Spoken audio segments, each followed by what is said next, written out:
Welcome to the deep dive. Today, our mission is to unpack a really fascinating text. Yeah, it's a completely wild one. It really is. So we're looking at a document from 2006. It's titled Totally Lose the Self, Attain a State of Blissful Openness. Right. The author is Deiform Buddha, and the English translation we're referencing today was done by Kinyu.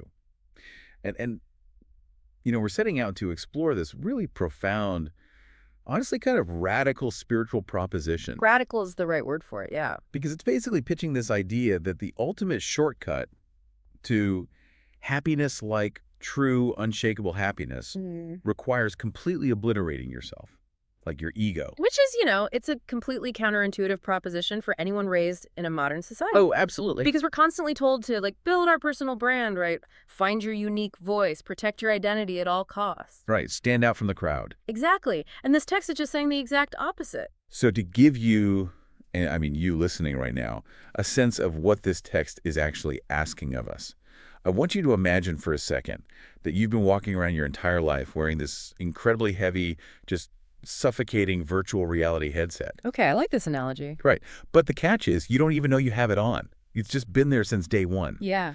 So every time you get stressed at work, or every time you feel a pang of jealousy, or every time your heart gets broken, you think those things are happening in the real world. Because the VR headset makes it feel real. Exactly.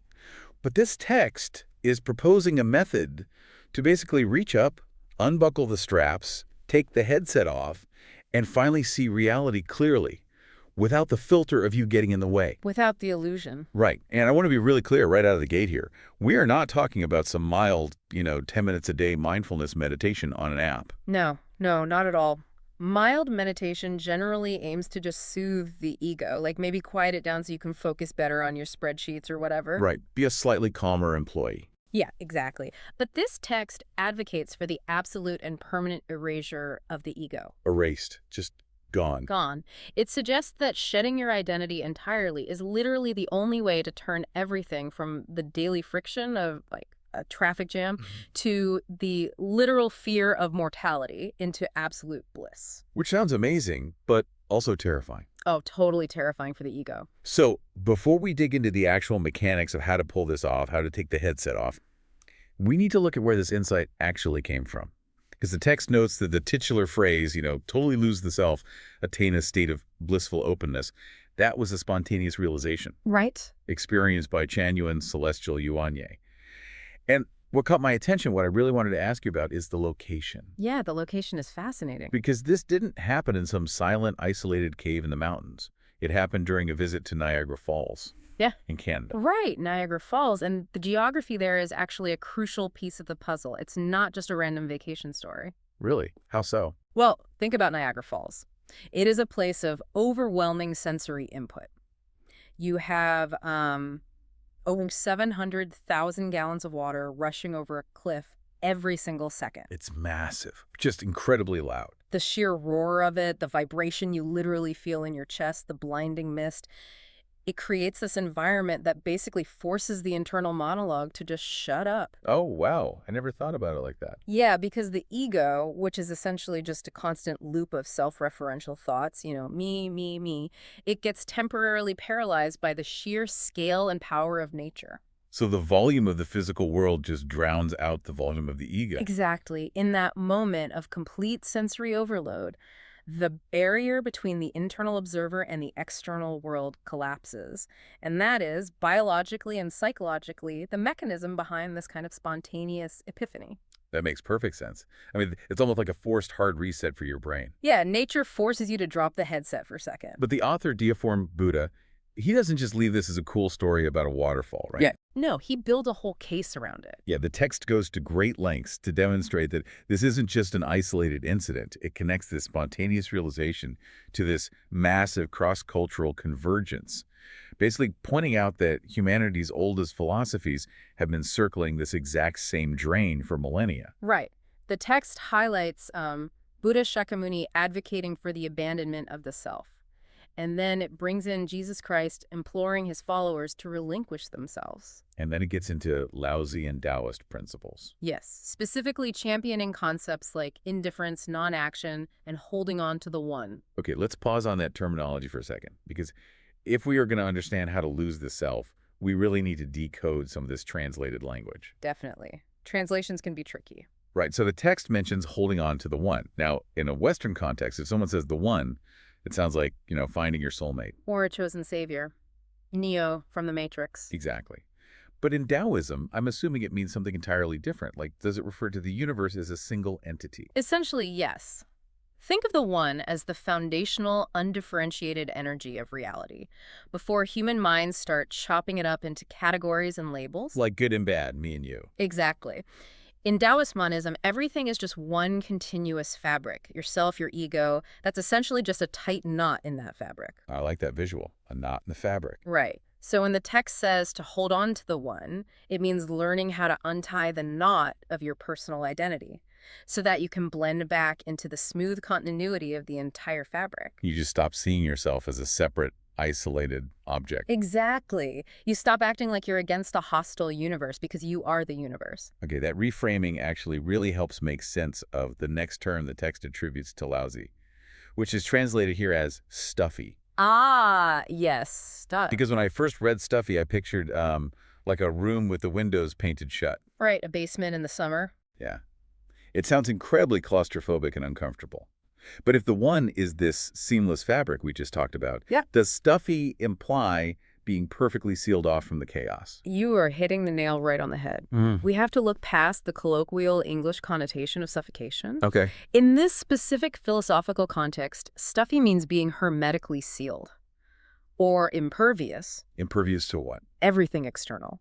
When you are stuffy in a spiritual sense, you are so completely self-contained within the continuity of the one that you don't leak energy outward through desires.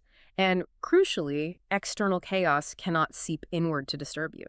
So you're just solid. You become dense, complete, and completely unbothered. The external noise of the world simply bounces off you because there is no porous ego left to absorb it. Wow.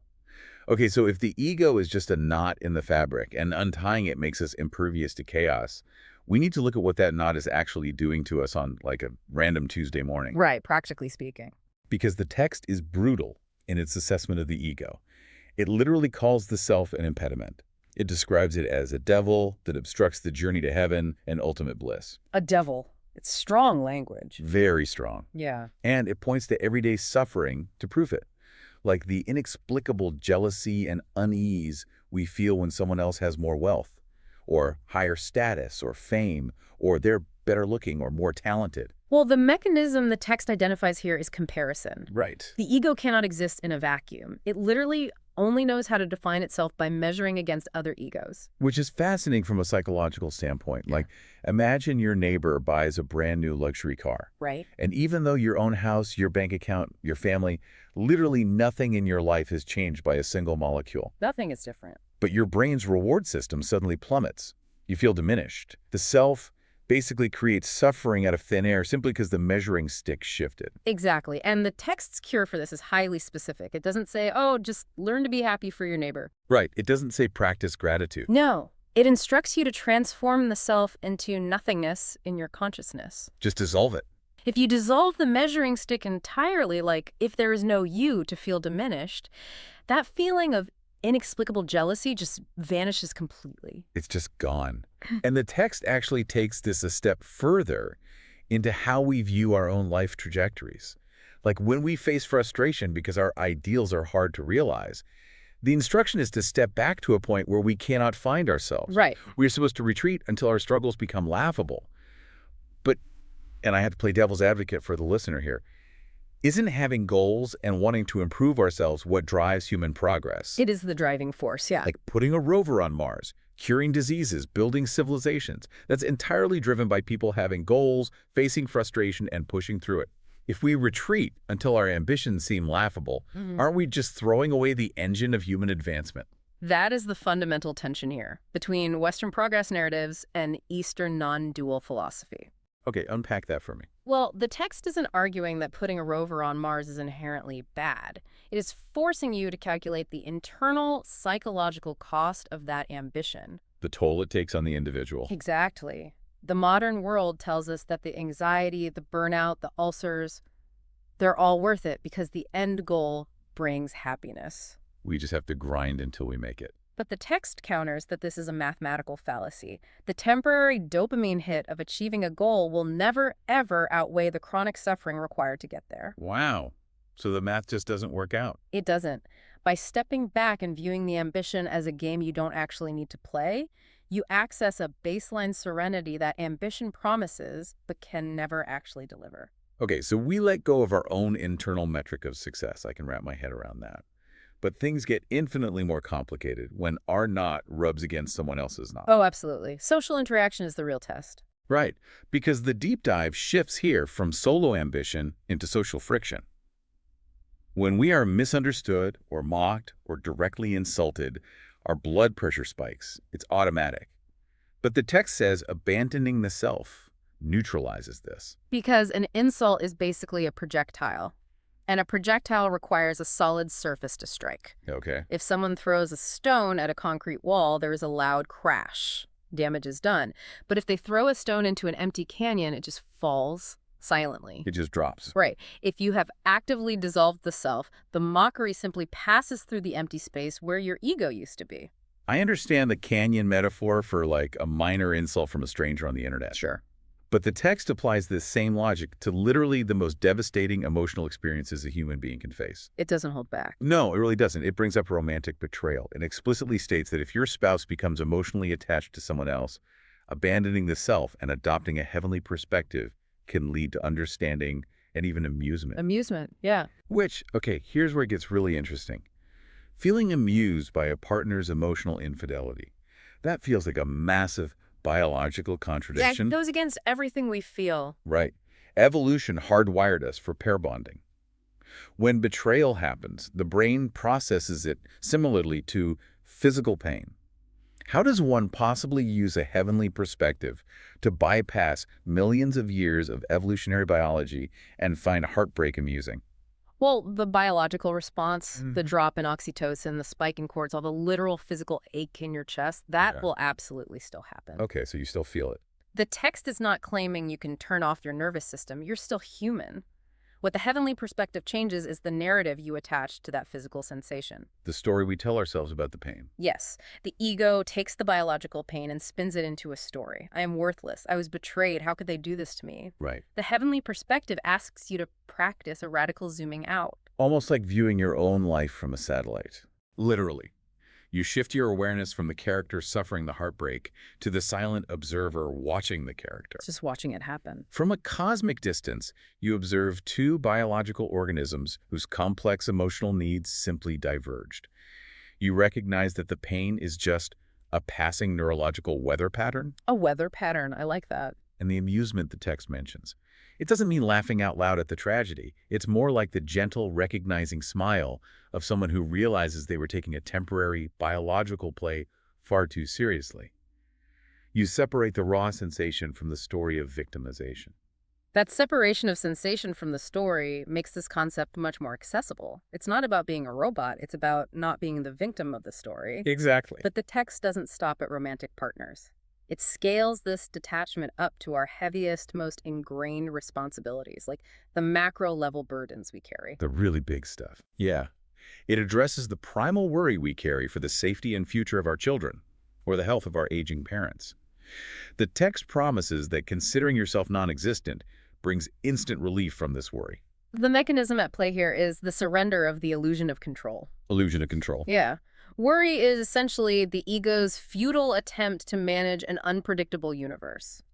Lying awake at 3:00 a.m., stressing about your child's future, does not actually project a magic shield of protection around them. As much as we wish it did. Right. It merely tortures you. By recognizing your fundamental non-existence, you stop trying to wrestle the steering wheel away from the universe. And if we extrapolate that beyond the family unit, we reach the societal level. Geopolitics. Exactly. The text warns against dedicating yourself to an ethnicity, a political party, a religion, or a country.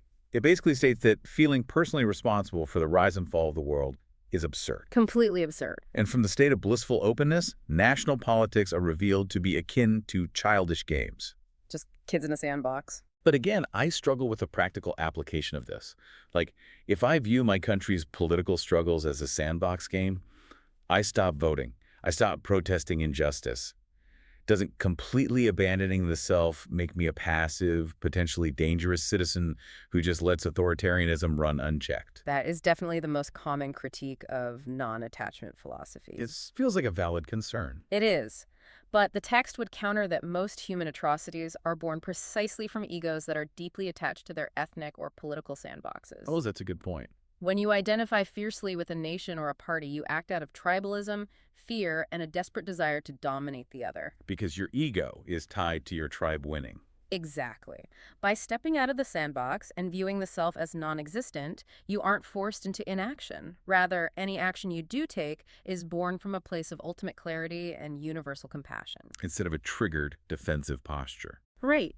You aren't acting as a threatened ego anymore. You can still participate in the betterment of society, but you are no longer emotionally shattered by the chaotic swings of history. It's the difference between fighting a fire because you are absolutely terrified of the flames versus fighting a fire simply because it is the necessary thing to do in that moment. The stakes change entirely. That's a perfect way to put it. It reminds me of sweating and stressing over a high-stakes game of Monopoly. Oh, Monopoly will ruin friendships. Literally. Your heart rate is up, you're terrified of landing on Boardwalk because there's a hotel there, and then suddenly you remember the money is just paper, the board is cardboard, and you are not actually the little metal thimble. You're just a person at a table. Right. You can keep rolling the dice, you can play the game, but the suffering is gone. And realizing you are not the metal thimble actually prepares you for the ultimate test of this philosophy, which the text tackles head on. The fear of death. The physical destruction of the body. The text lists the ultimate fears: starving, freezing, being beaten, being crashed, illness, and shame. It's a heavy list. But Deiform Buddha writes that if you can abandon yourself, death will become a pleasure. Which is such a wild statement. The exact phrase he uses is to mentally place yourself in a state of death. But what is the actual mechanic there? How does a normal person who is, sitting in traffic or folding laundry mentally place themselves in a state of death? It's an active visualization and uncoupling process. Okay, walk me through it. You mentally rehearse stripping away the layers of your identity one by one. You imagine losing your job title. But you're still aware. Right. You imagine losing your relationships, your memories, and finally, the physical sensation of your body. And what's left? What you discover through this focused introspection is that the core silent awareness watching these layers fall away, that doesn't disappear. The observer. Yes. If you practice this mental death, if you have already dissolved the self that is so afraid of dying, then biological death stops being a terrifying thief. It can't steal what you've already let go of. Exactly. It becomes merely a final, peaceful transition of that silent awareness back into the unbroken fabric of the One. You die before you die, so that when you actually die, there is no one left to be afraid. Precisely. That is heavy. But the text assures us that the ultimate result of this total self-erasure is not, a bleak, dark void. No, not at all. It doesn't leave you floating in sensory deprivation. It describes selflessness as a wonderful state. Free, ethereal, serene, and joyful. It's essentially addition by subtraction. You aren't losing reality. You are finally experiencing reality without the distorting, exhausting filter of the ego's constant demands and fears. Which brings us to the author's incredibly casual closing invitation. Oh, I love the ending. Right. After laying out a philosophy that requires dismantling your entire psychological framework, the text simply suggests, quote, give it a try. Give it a try. It's a surprisingly gentle challenge. Just, give it a shot. And honestly, speaking directly to you listening to this right now, think about the sheer weight of the luggage you are dragging around today. It's so heavy. The luggage of you, your reputation, your anxieties, your status, your past embarrassments, your grudges against coworkers. It requires a massive continuous burn of caloric energy just to keep the self propped up. It's exhausting. Imagine the relief of just setting that luggage down on the sidewalk. You don't have to leave it there forever. But imagine what it would feel like to just walk away from it for 5 minutes. It is an incredibly tempting proposition. But, examining this text does leave me with a final paradox to consider. Okay, let's hear it. Let's play this philosophy out to its absolute logical conclusion. Okay. If every single person on Earth read this text, successfully obliterated their ego, stopped measuring their success against their neighbors, viewed national politics as childish games, and retreated into a state of serene, blissful openness. Who would be left to actually run the world? Exactly. Who runs the power grids? Who builds the bridges and organizes the supply chains? That is the ultimate question. If we all untie our knots and become the fabric, does the whole machinery of human civilization just gracefully power down? Right. Or, in a world devoid of egos, ambition, and tribalism, would we realize the machinery never needed to be running so fast in the first place? Hmm. That's the real question. It is definitely something profound to chew on as you go about the rest of your day. See if you can spot your own ego playing its games. And maybe, just for a moment, give taking off the headset a try. Hey, what happens? Until next time, thanks for joining us on The Deep Dive.